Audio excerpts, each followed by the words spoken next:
Hello, all our viewers from around the world who have joined in our global buyers, Indian exhibitors, government, and the tourism industry stakeholders. Thank you very much for joining in for our leadership panel, which has been set up on the sidelines of the Indian Tourism Art Virtual 2021. We have KPMG, which is a knowledge partner, which has helped us put together leadership panels together.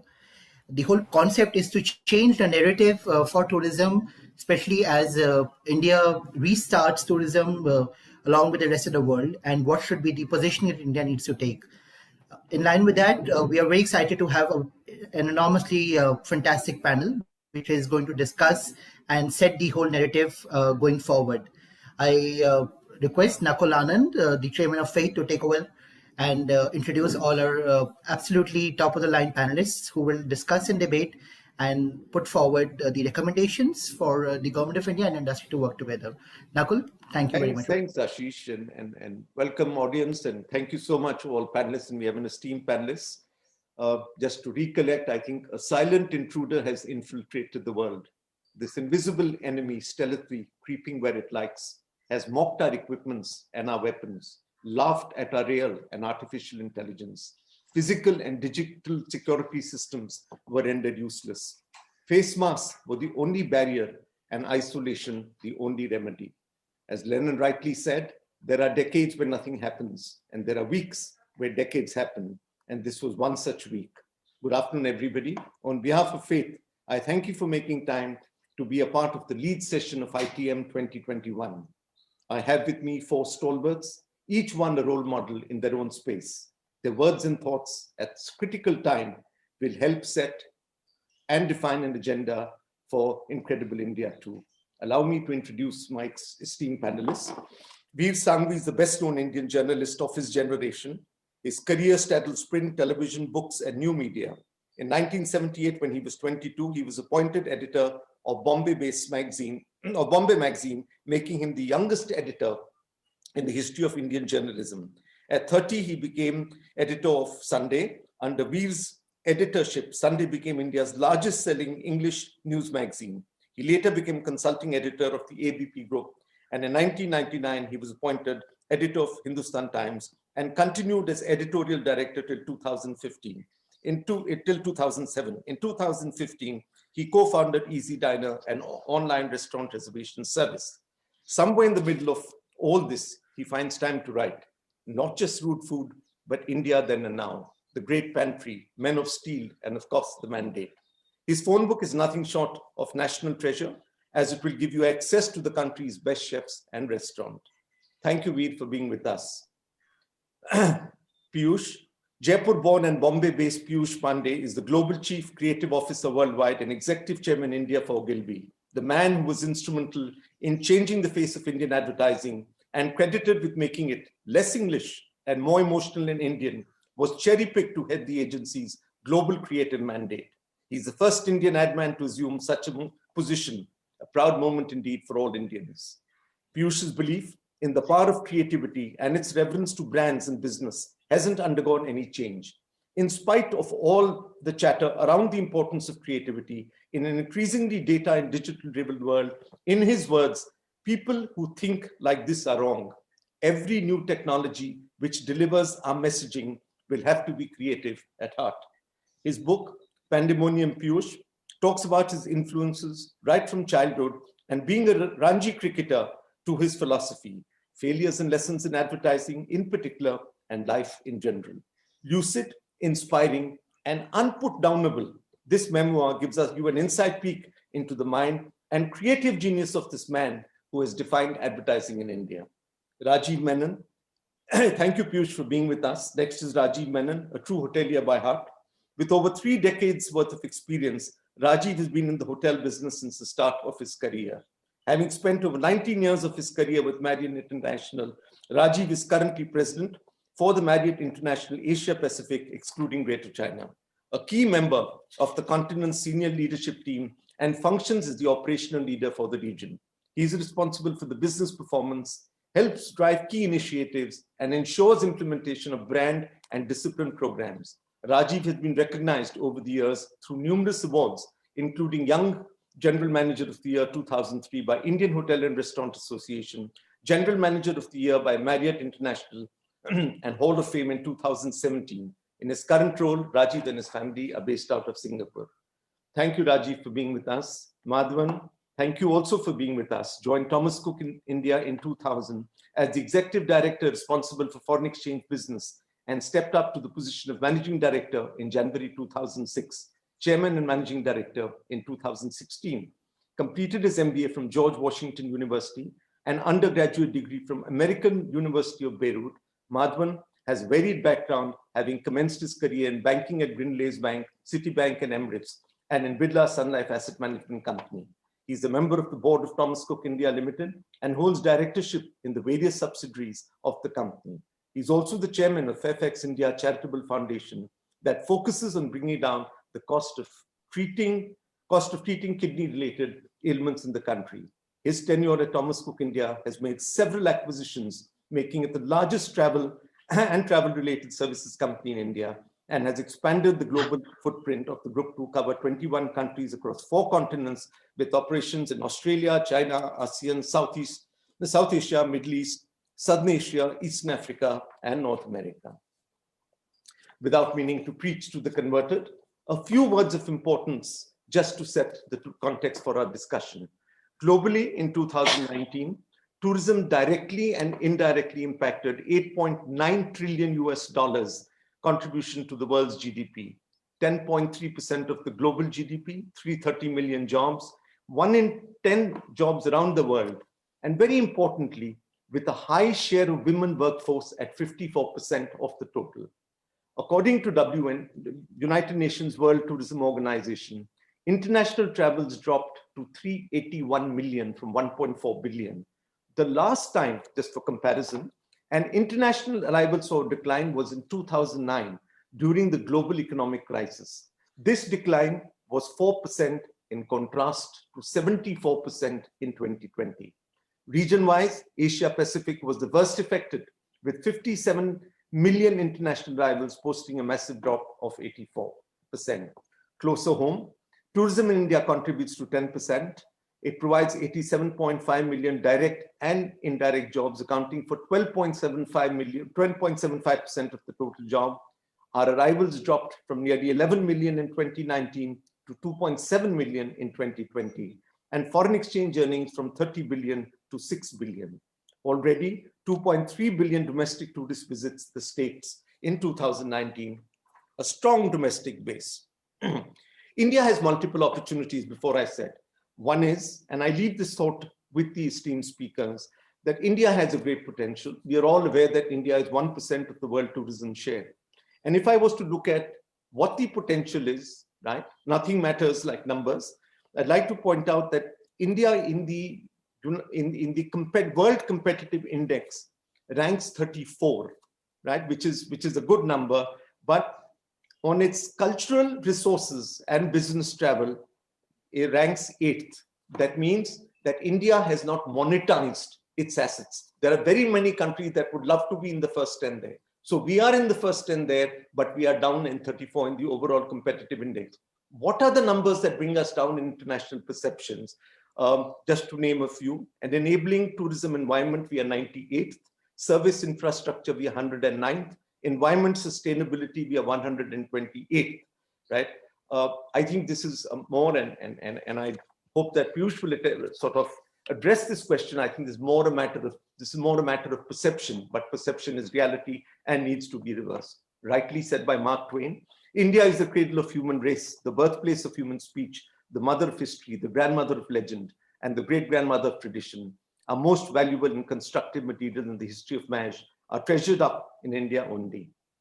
Another great opportunity for India, as the rest of the world rushes to find solutions, we in India already have our charter crafted out centuries ago. Our past holds the mirror to our future. The vast knowledge bank created by our ancestors can be the Arth Shastra to reimagine incredible India. Yoga, Ayurveda, preventive solutions for holistic well-being are today what the globe speaks. It was always in India. Last but not the least, India is predicted would have an outbound travel of 50 million by 2020. How can we convert this into domestic? I now begin with my questions, and thank you so much, all of you, for being here. Veer, my first question addressed to you. Appreciation of food has gone up many-fold in the lockdown, where many people picked up this as a hobby. With 6 seasons, as well as geographical, religious, cultural, ethnic diversity, India's cuisines cannot be defined in simple terms. In fact, the taste of food changes every 100 kilometers across the vast country. How can India leverage food to enhance its share of tourism? It's a difficult question to answer, Nakul, because experience has shown us, at least over the last year, that when Indians order at home, they're willing to be adventurous. Punjabi family in Delhi will order from Mahabali or a Kerala restaurant and will say it's interesting. But in my experience, when the Indian middle class goes out, it still wants Chinese, it still wants tandoori, it still wants traditional Indian food. What we've got to see in the post-pandemic period is whether we bridge this gap between the adventurous things that people were doing at home. They were baking sourdough, they were ordering from home chefs who did all kinds of ethnic food, and the kind of experience they were getting at restaurants. We don't know how that will happen. What is significant, though, is that the cloud kitchens, who've been the biggest gainers in this period, who sort of supplanted the restaurant sector when it comes to delivery, and they've done a great job, have on the whole stuck to the traditional foods. They've stuck to biryani, Chinese, kebabs, etc. So yes, I think we will be more adventurous, but I'm not sure how adventurous we will be. Perhaps the answer is that we will be adventurous within limits. I'll give you your own example, Nakul. Most hotel chains have talked about delivery during this period. And delivery is essentially meant you create an app with a fancy name or you rebrand your existing delivery and you sell the food you have on your menus at something near the prices that are on the menus. What you've done, and I'm little embarrassed, don't get an embarrassing thing, this view is actually earth-shattering because what ITC did with that whole biryani collection was you built on the expertise that Dampok and all the other ITC properties had built over the years. But you created biryanis at a completely different price point. You packaged them imaginatively. You sold them through Zomato and Swiggy, which at one stage for a luxury hotel chain would have been unimaginable. And not only did you do the standard North Indian biryanis that people in Delhi and Bombay were used to, but you expanded it. You just introduced a Chamin Pulao, which is a South Indian prawn biryani. You made Calcutta biryani popular. So perhaps that is the answer. People are now willing to go ahead of their comfort zone, but they need something that anchors them to reality. A biryani or a pulao is not so strange. It's not quite an appam for the average Punjabi. He's quite willing to take it. So maybe what we all need to do, and the restaurant sector, the hotel sector will have to fight back, cannot let cloud kitchens run away with the entire delivery sector. It will have to be that all of you who have so much experience in this, use your imagination, you create new products, you find ways of hooking the customer, and you do not treat sending food home as merely an extension of what you used to do in your restaurants. Thanks. Just one word, and we'd come to this later. Top of your mind, any country that has used food and beverage or cuisine to promote tourism? Any country top of your mind? And we'll come back to this later on explaining, but anything that comes top of your mind? A country Thailand is the obvious example. There are hundreds of millions of people all over the world who believe that they understand Thai food because they had tom yum soup and pad Thai when they were in Thailand. Which is why Thai food, though it was originally only a Thai thing, it wasn't really as global as, say, Chinese food, has suddenly caught on and everybody feels there's some familiarity. Thanks, Veer. That's informative. Rajiv, I'll move to you. Rajiv, you look after a large part of the globe, and I was wondering that, you know, and I know how deeply you get involved in every country that you are in, etc. If there were 3 pieces of advice or recommendations you could offer to the Ministry of Tourism based on global knowledge of how countries have come back, etc., what would they be? Thanks, Nakul. So the first I would say is incentivize domestic travel. You have talked about it earlier. We are seeing this across the globe, and governments, by a varying degree, are working really hard to incentivize domestic travel. Japan, in my part of the world, leads the way with about a 13 or $14 billion campaign called Go To Travel campaign, which has produced tremendous results. Totally focused on domestic tourism, is it? Totally focused on domestic tourism. And into the third quarter, towards the end of third quarter last year, we were already seeing occupancies in our hotels, and we are one of the largest players with about 60 odd hotels in Japan, hit close to 50%. And that's just one of many examples. India has an incredible domestic market. I think India can comfortably survive the crisis if the international borders remain shut by just simply driving domestic demand. And there are many ways to incentivize domestic travel. So I think that would be my number one ask. Number two, for me, would be, India needs to become part of this global campaign as people get vaccinated around the world. And India has done a phenomenal job in terms of being one of the first to get a head start here, that we are able to create digital passports.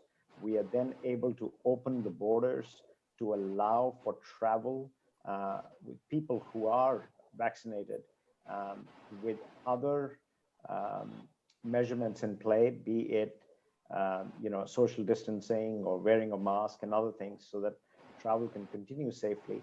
I think this is going to be a key thing from getting international travel started. And finally, what we are seeing in a number of markets across Asia, and I would encourage India to support this, is hotel workers are almost seen as the second or third line frontline workers after the real medics per se. So a number of markets like Singapore, here, most of our hotel frontline associates have already been vaccinated. Australia is deploying the same plan. In Bali, there are conversations with the Indonesian government to initiate that. So I would say, if the government can somehow prioritize the hotel workers, particularly the frontline workers, to get vaccinated early enough, will definitely help in building that confidence to travel. So those would be my three. Thanks, Rajiv. Very, very, very useful, and all three of them unique, etc. Domestic tourism, digital passports, giving priority to frontline workers and treating hoteliers as this would give confidence to people to come and travel, etc. Thanks for that. But Madhavan, coming to you, that we know that there was exploration of digital like never before, etc. And as a result of the pandemic, would this in any way endanger the travel fraternity? How do you see their role evolving in such a recalibrated space? First of all, Nakul, thanks for having me on the India Travel Mart Leadership Conclave, and my thanks to both Faith and KPMG. I think you've asked a very valid question as to how the travel fraternity is going to deal with the pandemic, and I'll address the digital issue with it. The reality is that most travel companies have not invested in technology, primarily because the travel industry in India is more or less populated by a large number of small mom and pop shops, if I can sort of mention that. In reality, the larger companies have focused on technology. And for example, I'll give you the example of the Thomas Cook Group in India, which is Thomas Cook and SOTC. We had plans to digitize as early as 3 years ago. Thomas Cook started selling packages online nearly 6 years ago, but the downtime due to the pandemic helped us upgrade the way we sold our products. Today, any of our products can be sold online, from foreign exchange all the way through a domestic holiday. So we've seen that change happen. I think that there are many more structural changes that are beginning to happen alongside this. The reality is that the average Indian has been bitten by the bug of travel, and that's very evident from the reaction we've seen to domestic holidays. Not to leave out the fact that we constantly get calls as to when we expect the borders to reopen so that people can go overseas. Just to mention, we track our bookings, and for every 10 domestic bookings, we still get 2 overseas bookings, long haul rather than short haul. Short haul continues to grow. But the reality, that's a flip from where we were a little more than a year ago, when domestic represented about 3 to 4 bookings out of every 10. Lastly, I think what is an important point is that Indian travelers still like everything to be done for them. And we're seeing this in the domestic circuit, that people are asking us for choice of hotels, how can they ensure their transfers are done and everything else. So while I see structural changes towards the digital, I think some of the asks of the customer remain pretty much the same. Thanks a lot, Madhan. That was very interesting. And Piyush purposely came to you so that you are fully armed, because you know what question we're going to ask you. You've heard the travel viewpoint, you've heard about the hotels, you've heard how cuisine can be used in food and beverage. And now my question to you, and as the guru of marketing, we've done Incredible India, we've done it in various forms.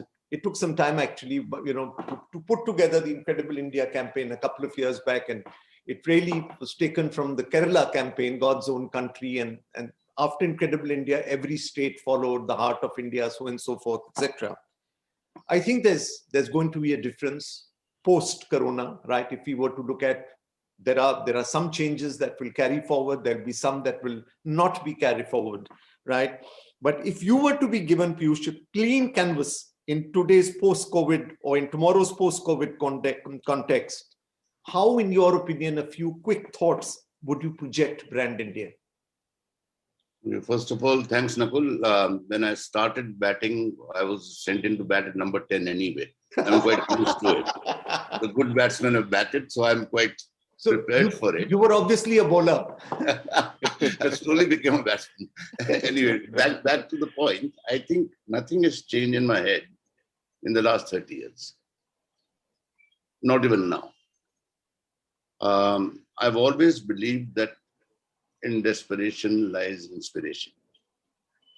Most of the time, things which are so close to our nose, we don't see them. And I think we haven't seen them for a long time. And today, that desperation is pushing us to talk about domestic. And rightly so. And I've worked with almost every state of this country. I still remember the time when we launched Incredible India. It was, even at that point of time, it was meant for the foreign traveler, whereas you had millions of people in this country who needed to travel. And I have been saying it for the last 15 years, Nakul, that inspire people. I remember my college days in St. Stephen's in Delhi. Our last exam in my MA was left. We had 10 days break. And we all got together and said, bloody hell, we have been here for 5 years. We never saw the Lal Killa. So things which are so close to you, you tend to feel that I will see it sometime. And you don't see them till your uncles and aunts and relatives drop in there. Ghar ki murgi dal barabar. Bilkul. And us side pe, we went and saw the audiovisual at Lal Killa. Otherwise, we would have gone back to Jaipur after 5 years of studying in Delhi without having seen the Lal Killa. A lot of Jaipur I've seen because of my relatives traveling, because we always feel that it's right around us. And I also experience, and since a lot of wonderful things I've heard from experts, I experienced myself when I spent the last, the 9 months of the COVID time in Goa. And whenever I had a very important meeting, I went down to the Taj village and they gave me a conference room because the connectivity in my little village was not great. So I couldn't take a chance. I've been there when there were 2 people in Taj village. And I went there 2 weeks later when their occupancy was 97.5. So there is a will and there is a desperation. All this while you collected money to go to Bangkok. Now when you're locked up in house, you say, okay, And I remember driving to the village, and my driver, I said, there's a lot of people around. He said, sir, look closely. Look at the number plates. They're Karnataka, they're Mumbai, they're Gujarat, they're families. So there is so much, and I'm not covering what has already been said about culture and religion and wellness and spirituality, which is the parallel stage of promoting it to the world. Right now, there is a great need to do things, and number of younger people will probably not be mesmerized by forts and historical things. Give them some kind of adventurous spirit, and that's what one has been trying to do by promoting. And I'm going to share 3 things with you which will open up a discussion. I'm going to share with you what I did for Rajasthan recently, what I did for Madhya Pradesh, and what I did for Gujarat. And that is not showing you the Taj Mahal and things like that, which people know. So I'm just going to play 3 quick ones. We'll come back, and I'll, if we have the time, elaborate a little bit, but you're all experts, you know it.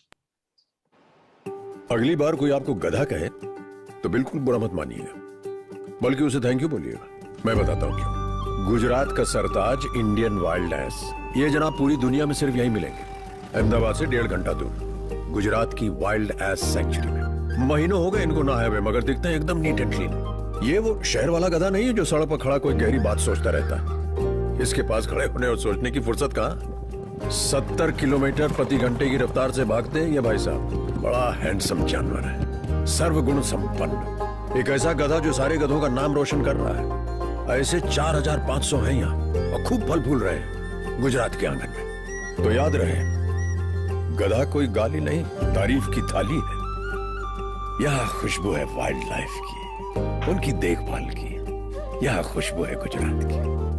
Ticket कटवा लो, दूरबीन रख लो हाथ में, अब कुछ दिन गुजारो गुजरात में। Very nice. I'll play you 2 more, and then we'll talk about it, because I work very, very closely on these, traveling a lot of in India. पूरा गांव गायब हो गया था भाई, हम लोग भी गायब हो जाएंगे। भूतिया जगह है। चलना फट्टू साले। भाई बोल रहा हूँ, इस घर में मत घुस। सुन, इसी घर में हुई थी हाँ उस लड़की की डेथ।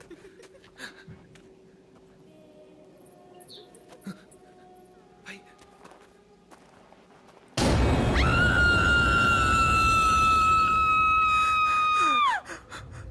ओम जैसे मैं फड़ो मला जाते लो चंद्र मला दर बाबू तो ये सब मत रे तो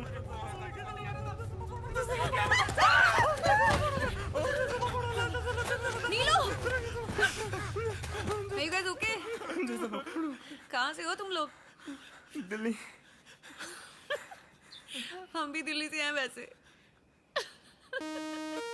बिनोय को राजस्थान कुछ ऐसा दिखा।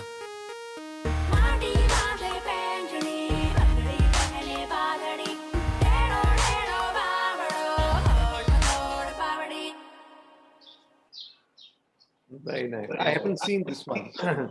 Yeah, then before this was the first one I did for Madhya Pradesh. We had no money, that you'll see. तिल देखो, ताड़ देखो, आंखें फाड़ फाड़ देखो, शेर की दहाड़ देखो, मार्बल का पहाड़ देखो, चंदेरी की साड़ी देखो, बांधवगढ़ की झाड़ी देखो, मांडू का महल देखो, जंगल की हलचल देखो, चीतल देखो, गौर देखो, बारह सिंह और मोर देखो, शिवपुरी की छतरी देखो, चांदी की रेल पटरी देखो, कहीं अहिल्याबाई देखो, नर्मदा वो लहराई देखो, ओरछा में भूलो भटको, फिर सांची में खुद को ढूंढो। उज्जैन के संत देखो, बौद्धिक महंत देखो, बुद्धा के निशान देखो, गीता और कुरान देखो, इंदौर की शान देखो, कैसे बनता पान देखो, खजुराहो शिल्पकारी देखो, भीमबेटका कलाकारी देखो, कट्टर प्रेम पुजारी देखो, आंखें नीचे नीचे देखो, आंखें फाड़ फाड़ देखो, सतपुरा की रानी देखो, भोपाल राजधानी देखो, राजधानी में झील देखो, बहता पानी झिलमिल देखो, धर्मों की महफिल देखो, हिंदुस्तान का दिल देखो, दिल देखो। Very nice. I still continue to believe that we have a huge source. We just have to build very little infrastructure. I think the development of roads has been fantastic. If we could have some places where people could find a decent place to stay, there are millions of other places that people would love to go to. I still remember, Nakul, when I first did Gir for Gujarat, there was only Chashan Gir, which was the government's place. Taj had one place which had shut down. 1.5 years later, after running a very sincere campaign and running it properly, I was reading it on Google yesterday. There are 14 hotels at Gir now. So if we don't promote, people will not step out. And I think we have realized the hard way that the good old structure we had in the days of going to dark bungalows and staying there and people looking forward to going for overnight picnics, it's all disappeared because we have been too busy looking at Bangkoks and looking at Singapore's. We have forgotten ourselves. So my observation, which I can share with practitioners and experts like yourselves, is it needs your push to the government and your activity on your own that can drive this. And if we can drive this, I think we can make magic. No, thank you, Piyush. And I hear all four of you saying, we're saying that even the restaurant industry, etc., we have to look domestically. We have to see how we can sort of get into cloud kitchens and so on and so forth. Raj very clearly demonstrated and said an example of Japan, what they have done and how travel is again domestically focused. Madhu said the same thing, etc. And how we can. So I think one message is very clear that there is such a vast potential of domestic travel. And I think as many people that I have spoken to who obviously could not travel abroad and as you rightly said, would have traveled to Bangkok or Singapore, etc., said, we went XYZ and never realized you could get food till 11 o'clock at night. Elsewhere we had to wait till 6:30. In Indian by nature can eat, and we never realized what beauty there was in India because we never even thought of it. But absolutely right. I think one that India can do a lot is domestic tourism. And I take back again a point that Raj mentioned, etc., that I think what we need to do is to incentivize it. And the single largest chunk of our outbound tourism, which we need to convert, is MICE, which is the conferences. So if the government can, and remember, each person who goes to, say, Kerala, who's not been from the north, will become an ambassador and go back with his family, right? And that's how, so we need to really work on that, etc. But that's a great insight. Also, Nakul, one last bit is that sure.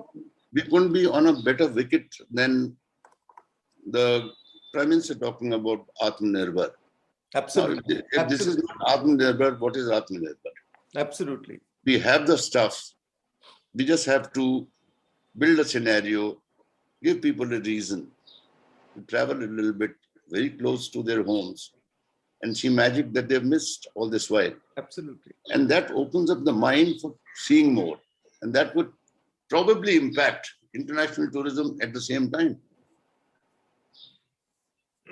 Thanks. That's very insightful. Veer, I'll come back to you.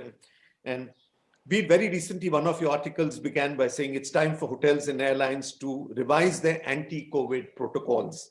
That we have learned much more about the virus.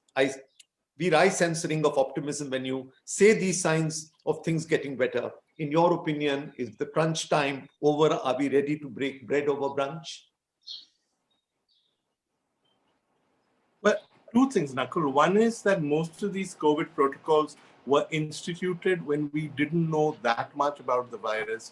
If you remember in the early days of the pandemic, the recommendation from the American CDC and from the WHO was not to worry too much about masks, that the problem with surfaces, we need to keep washing our hands, we need to keep sanitizing things. And the fears people expressed about hotels were, will somebody want to sleep in a hotel room when a guy who has COVID might have slept there before, etc.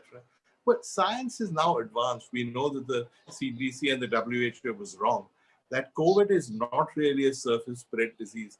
It's a disease that spread through the air. So what you need to focus on now is less surfaces and more people. focusing less on services is actually very good for the hotel industry because it allows you to resume some semblance of service. You don't have to sanitize everything, wrap it in paper. You don't have to use paper napkins. You can use proper serviettes. So there's a sense in which normalcy will return. This whole hygiene theater that we have created, where, for instance, we insist that we take people's temperature when they enter a hotel, which is essentially irrelevant because often people who have COVID don't have fever. And in any case, in India, we know now from the Sero survey, over 50% of people who've had COVID have been asymptomatic. So what we need to focus on instead is masking, on testing hotel employees, encouraging testing throughout, speeding up vaccination. I'm hoping to God that the government will see light and will allow hotels, who, as Rajman correctly said, are really frontline workers, hotel staff and restaurant staff, and allow them to get the vaccine quickly. Once all of that happens, I think some semblance of normalcy will return. I also find in any case, and this is slightly worrying but optimistic, I went to an event at the new DLF, well, the redone DLF Mall in Saket Avenues, and they have a food area. And it was jam-packed on Friday evening. It was Saturday evening. It was jam-packed about 8 p.m.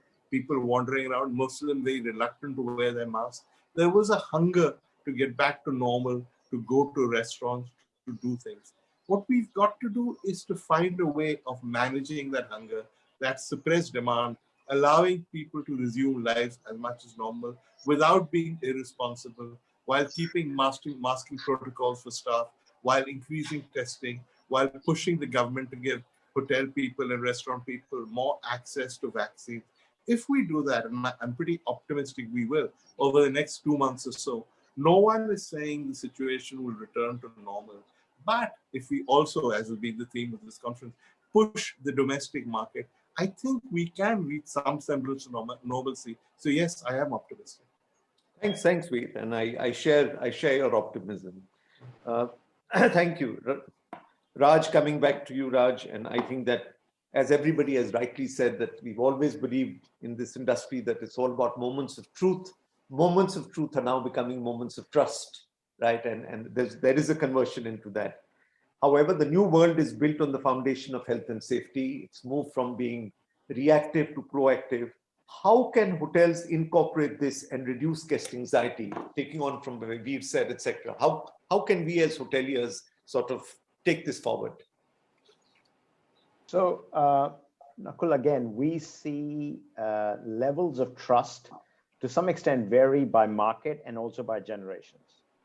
For example, millennials are, the research shows 50% of millennials want to get out in almost all countries as soon as restrictions are relaxed. And we see this now, particularly in the last 4 or 5 months. I'm seeing that in any country where government relaxes restrictions, business demand comes back really strong, really quick. And it's all led by leisure, predominantly, but in a number of markets now, we're starting to see corporate as well as some amount of group activity. When you talk about as an industry, I think the industry has done some good work, but a lot more needs to be done. And it really needs to be a combination of getting our associates vaccinated, tested. The piece that, we talked about making sure masks are mandatory for hotel associates, and that we follow an element of social distancing, which to me will then allow us to bring back to some kind of normality as things continue to improve one by one. We are also seeing definite shift towards brands because it's evident that travelers tend to be less risk averse, and they know the brands will be probably better prepared. So we just need to continue to build on that trust and confidence that the traveling public is putting on us as hoteliers. Thanks, Raj. It's most informative.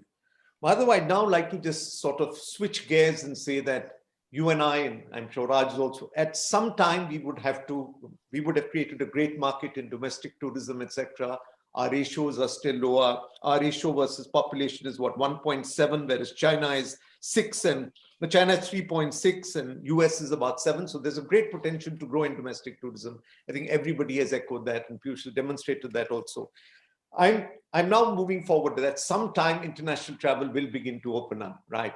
We all know that Bill Gates has said at some time that travel is going to be 30% lower. Business travel is going to be reduced by 30% because personal conferences are not going to be the gold standard, and so forth, etc.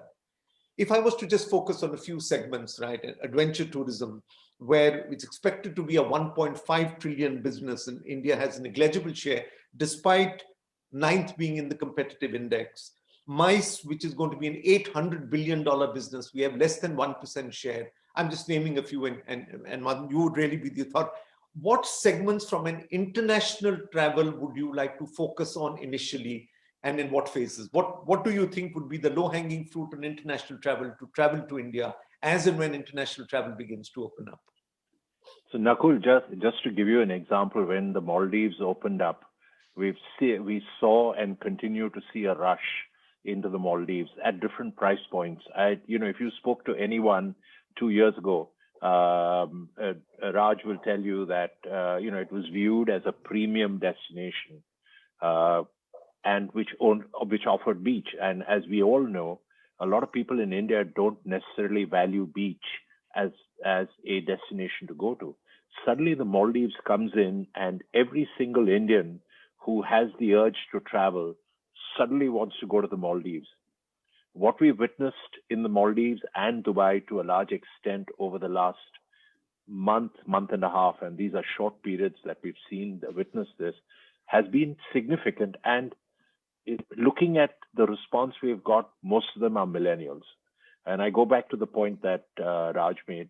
These are the people who have actually made a shift from fearing what COVID brought them to more to caution.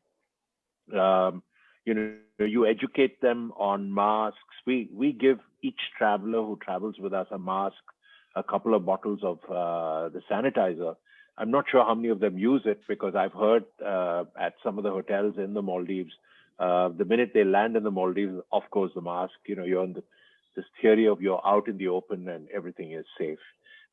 So I think international travel will come back in bits and pieces. I don't think you're going to go back to, let's say, summer of 2019, where people were traveling into Europe and the US or Southeast Asia in large numbers. I think we will see a lot of short-haul travel emerge over the next couple of months. If you talk to any of the people in the industry in India, they're waiting for Southeast Asia to open up. And if that does open up, you're going to see the explosion of people traveling again. But having said that, I still believe that domestic tourism will continue to dominate this industry over the next couple of years. The growth rates, which have always been high because of smaller base effect, will continue. But international travel is not going to stop, Nakul. So leisure traveler is our first priority. Corporates have been slow to take off, and that's primarily because flights have not resumed. But what is very interesting, and I'll share some data with you, over the last 2 months, the fees that we have earned in our visa business, and we have a business where we organize visas, has crossed 2 crores every month. Now, we saw this in December. We've seen it again in January. It essentially means that, and these are primarily corporates getting ready to travel. And these are the IT companies that want to send people back offshore into destinations where they want to work.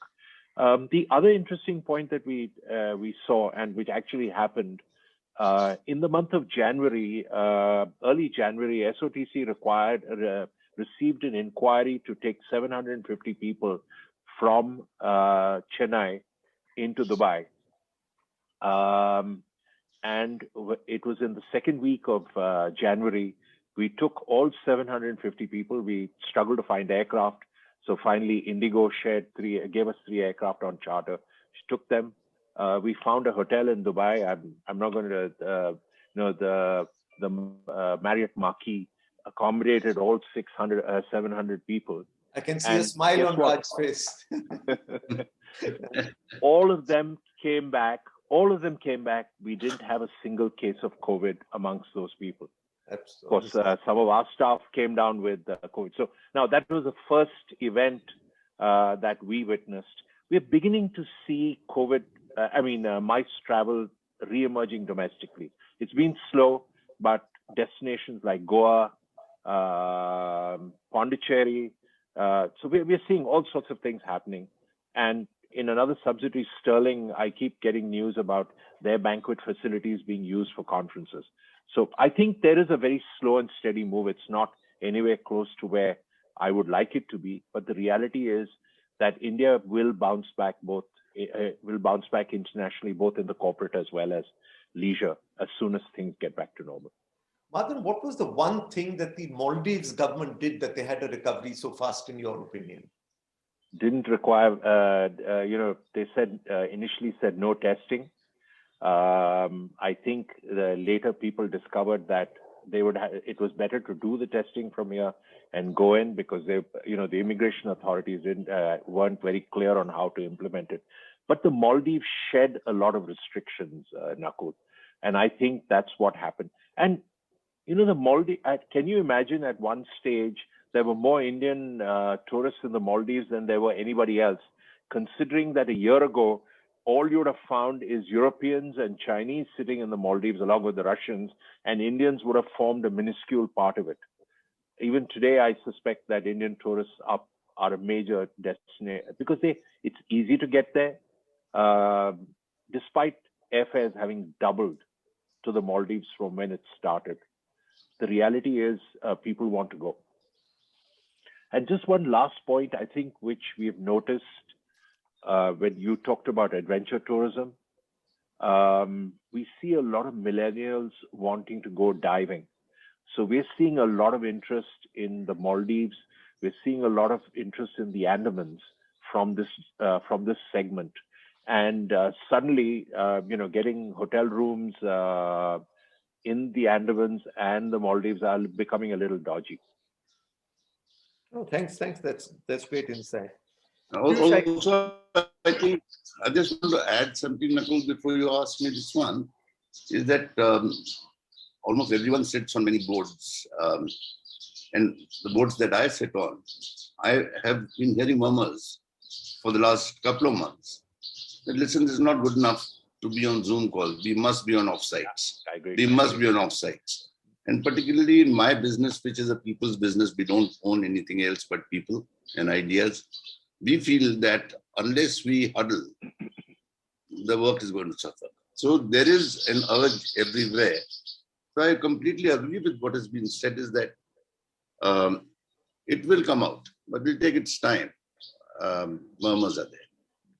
My point to you, Piyush, as I said, that all that has been spoken to now finally lands up at your desk, and now I'm talking of international travel. If I may share your favorite David Ogilvy quote, that the psychiatrists say that everybody should have a hobby. The hobby I recommend is advertising. We know that every adversity brings with it opportunities.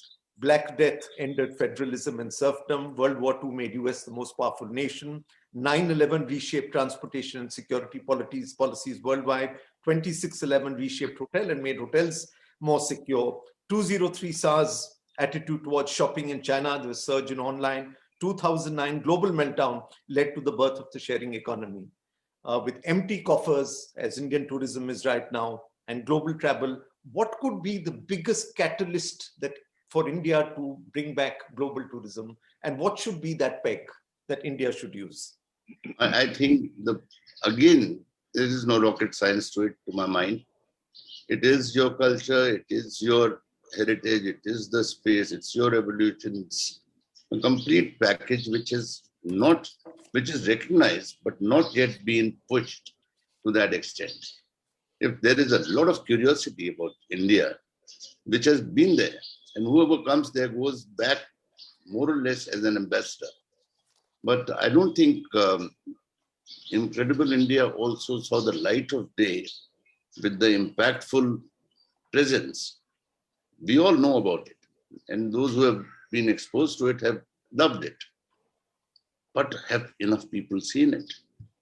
So I think it has to be like you started off, Nakul, by saying that the concept of tourism gained momentum through public-private partnership in Kerala. I think we've forgotten that. And that public-private partnership needs to be there. I have some very strong views which people outside this forum may not like, but I am a believer that when it comes to governments, tourism requires a different mindset. Nakul Anand works in ITC, and a number of other distinguished people on this panel have followed and done something for over 10, 15, 20, 30 years. I think if you're head of jails for 3 years and then head of tourism for 3 years, it really doesn't work.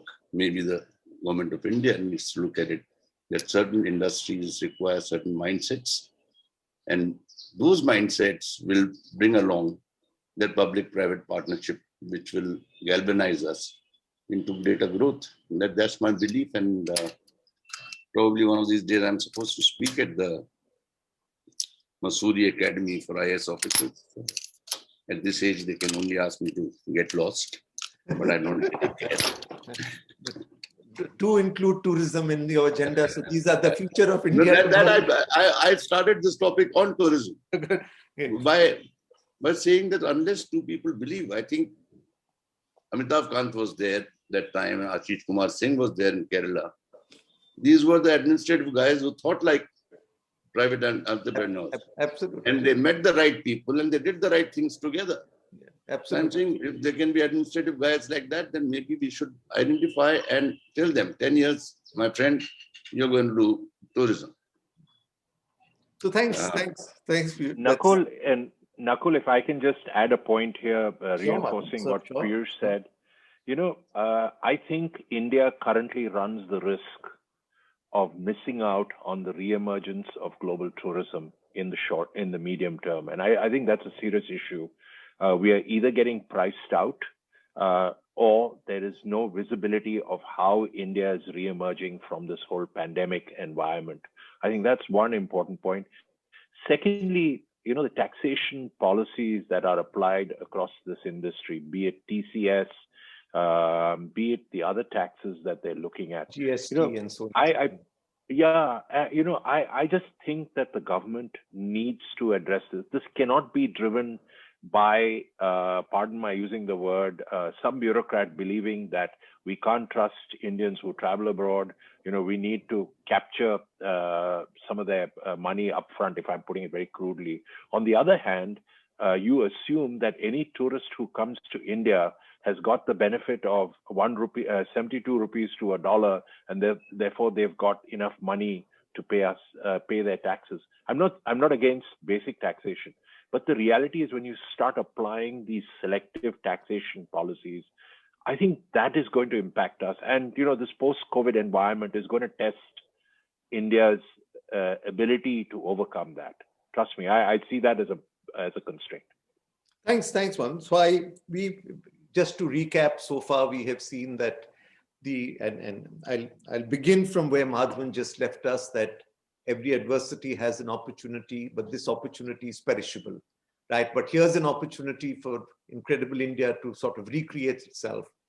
We've had many views from all four of the speakers. We've heard about domestic tourism and how that can be one part, and that can sustain India for a long time, be it in food and beverage, be it in rooms, etc.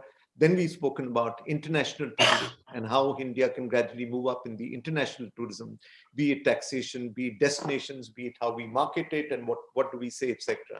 So before I end, I'd like each of the speakers, if I could have a few closing comments from you. The topic again was, what can India do for tourism? How can tourism, and one of the viewpoints, and I believe that we as an industry could have done much better. And I think that what we need to really tell the government is that if tourism is 10.5% of the GDP, you need tourism to bring recovery back.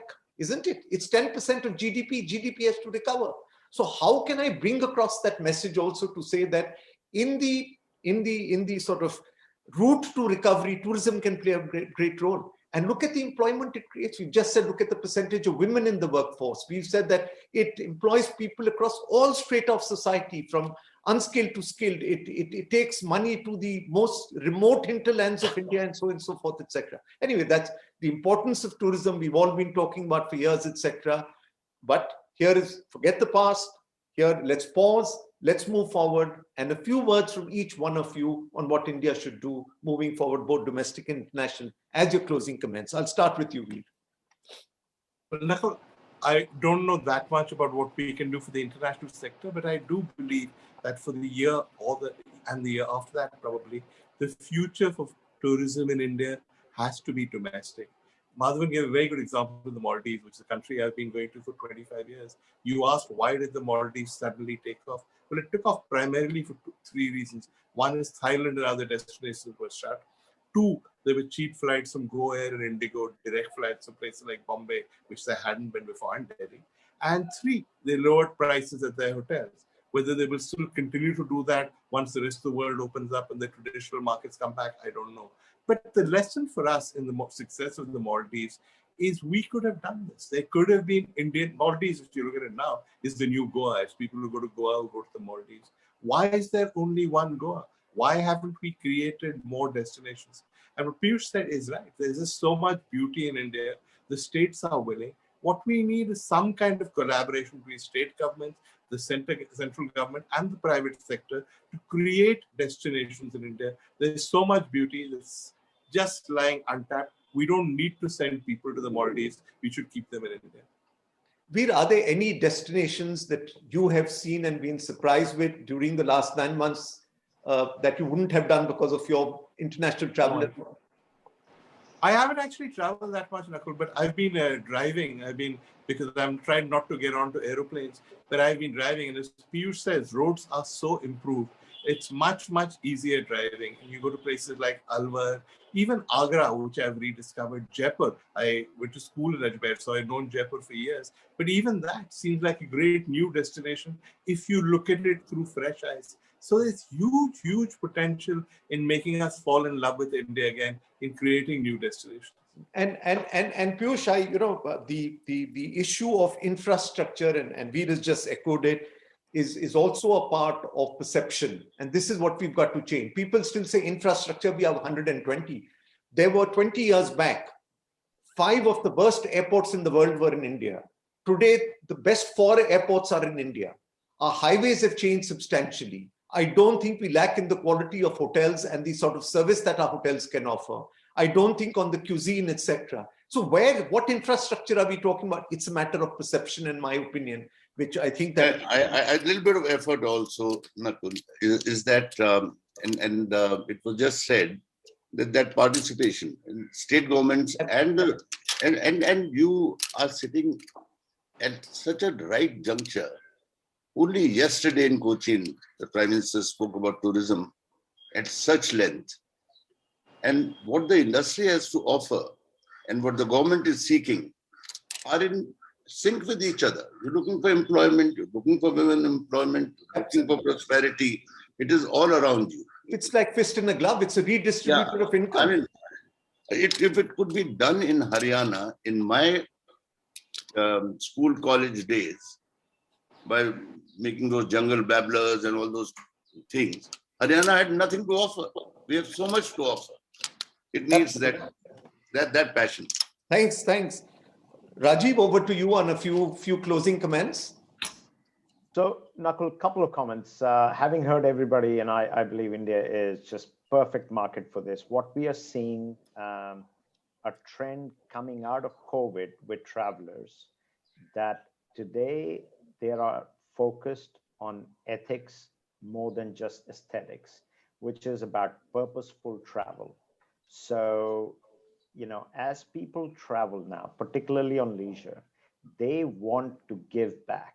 They want to be part of a program where, business doing sustainability or marine conservation, say, for example, in Maldives, is all good, but if they can be included in that process, that goes a long way.